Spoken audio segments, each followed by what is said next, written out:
কানাডার টরন্টোর বাঙালিপাড়ার ডন অফ ডেনফোর্থ মিলনায়তন বিভিন্ন শ্রেণী পেশার মানুষের পদচারণায় ছিল মুখর। শতাধিক শিল্পীর পরিবেশনায় তুলে ধরা হয় বাঙালির ইতিহাস, ঐতিহ্য ও সংস্কৃতি। আমরা এখানে এরকম অনুষ্ঠানে দেখি যে বাংলাদেশের যে সংস্কৃতির চর্চা করা, নতুন প্রজন্মকে আরো এগিয়ে রাখা, ওদেরকে তুলে ধরা, that's really what we should do to make sure that we're never forgetting our roots. আবৃত্তি, নাচ আর গানে অনুষ্ঠান পায় ভিন্ন মাত্রা।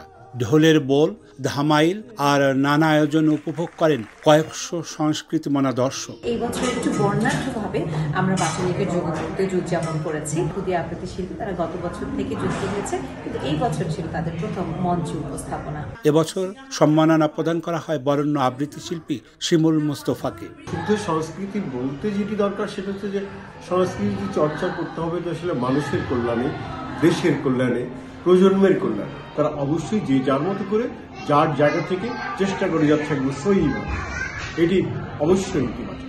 উৎসব আয়োজনে ছিলেন কবি আসাদ চৌধুরী, কবি শামসুর রহমানের পরিবারের সদস্যরা এবং কমিউনিটির বিশিষ্ট ব্যক্তিবর্গ। দর্শকরা বলেন, এ ধরনের আয়োজন কানাডায় বসবাসরত বাঙালির নতুন প্রজন্মকে বাংলা ভাষা, বাংলার সংস্কৃতিকে আরো ভালোবাসতে শেখাবে।